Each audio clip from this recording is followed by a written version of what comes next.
Now we are well on track toward unlocking the mysteries of some of those special abilities. Progress in brain research has been due both to the increasing number of scientists interested in studying the brain and to unprecedented technological innovations. These new tools give us a window to the brain. The cerebral cortex is the outermost covering of the brain, which has evolved in humans further than in any other species, and what is most responsible for making humans human. It is also the structure most associated with higher mental functions. With its multiple folds, ridges, and grooves, the cortex is made up of two similar-looking hemispheres joined at the middle by an extensive bundle of nerve fibers which cross from side to side. One of the keys to understanding the brain is to recognize that nerve cells are highly interconnected. Any given nerve cell may make thousands of connections with other nerve cells. The orange-looking surface in this image is the cerebral cortex. Since the size of the brain is limited by the space within the skull, the only way to increase the amount of cortical tissue is to fold it. With a specialized method, we can look deep into the cortex and see individual cells. Here they appear black and have branches coming from them. As magnification increases, we see greater detail in the network of the branches.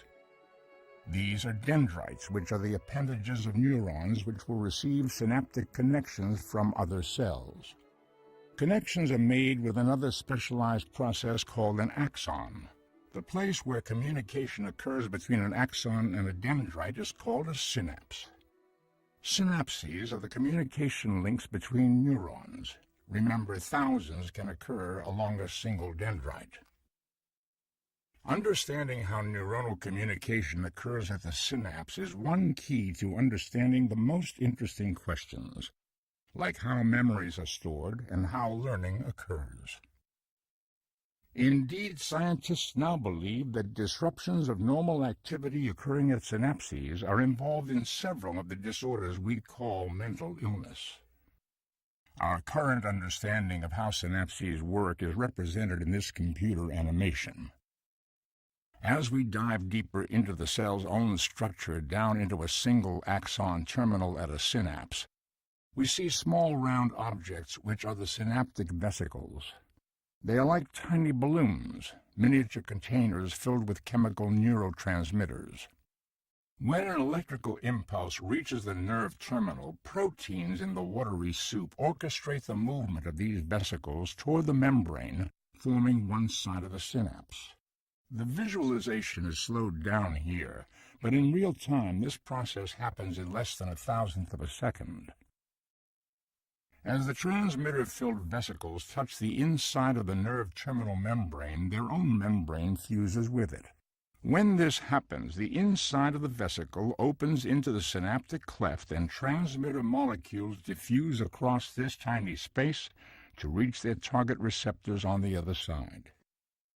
This causes electrical conduction to occur, completing the propagation of the neuronal message across the cleft. The processes of neuroconduction and neurotransmission occur by the billions throughout the human brain.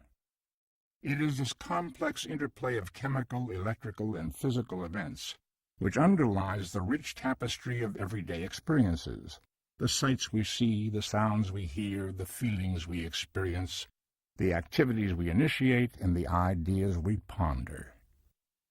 Even slight errors or variations in any of these neural events can lead to the kind of abnormalities which underlie most of brain disorders, including mental illness. By understanding the intricacies of neural activities and how they are related to cognitive and behavioral processes, we are on the threshold of providing specific treatments and ultimately cures and preventions in our mission to ensure that mental... Through investigating the brain on the chemical, functional, and anatomical level, scientists unravel the vast power of the brain in health as well as disease.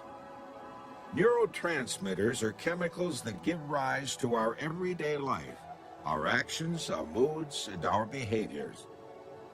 The chemicals pass from neuron to neuron via synapses. Within the synapse, the glucose metabolism of the mitochondria and the electrical impulse of the action potential cause the vacuoles to intersect with the cellular wall and release neurotransmitters between junction membranes.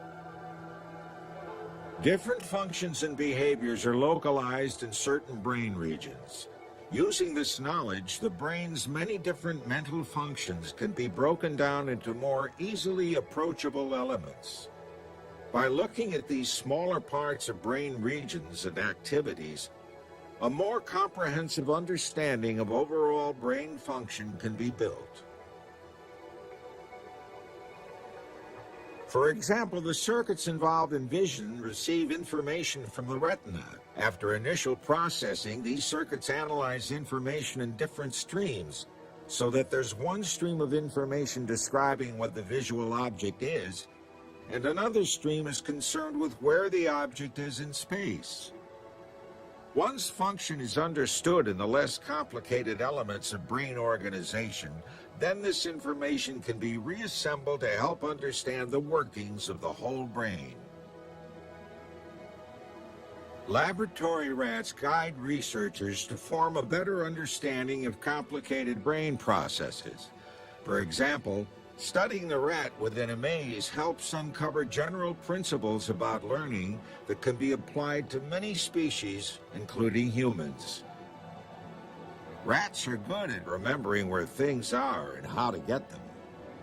Here the rat has learned how to find a tasty treat each time he walks around the triangular maze. But there's a catch.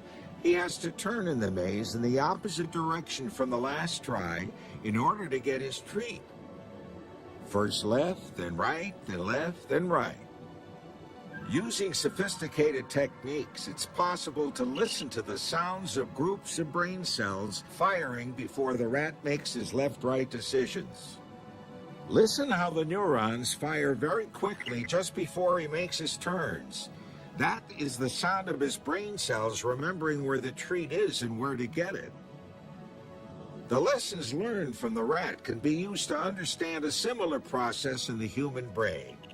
To do that, scientists can use technologies developed in recent decades, such as functional magnetic resonance imaging, or fMRI. This allows the imaging of functional activity in the living brain.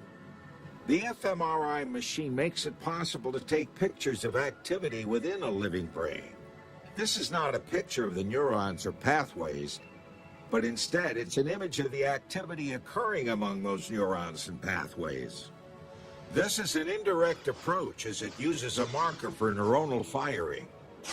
In this case, it detects blood flow and blood oxygenation to provide maps of brain activity. We can see the localized increases in blood flow as the brain capillaries expand in size. Blood flows more rapidly through a larger tube. This increase can be used to map brain activity in response to specific tasks and stimuli, like remembering. As with all other organs, the brain is subject to malfunction. Complex problems like understanding depression and schizophrenia can now be addressed using these and other techniques. Here's an example of the kind of information we get when comparing the brains of normal and mentally ill people. The image on the left is from a normal subject. On the right is a schizophrenia patient, where we can see the vast differences in the amount and location of brain activity. Clearly, several systems, including higher cognitive processes, hearing and movement, are impacted in this disease. Imaging provides a way to identify how the brain processes information differently in schizophrenia. As scientists are learning more about brain circuitry, they are learning more about which circuits are involved with specific tasks.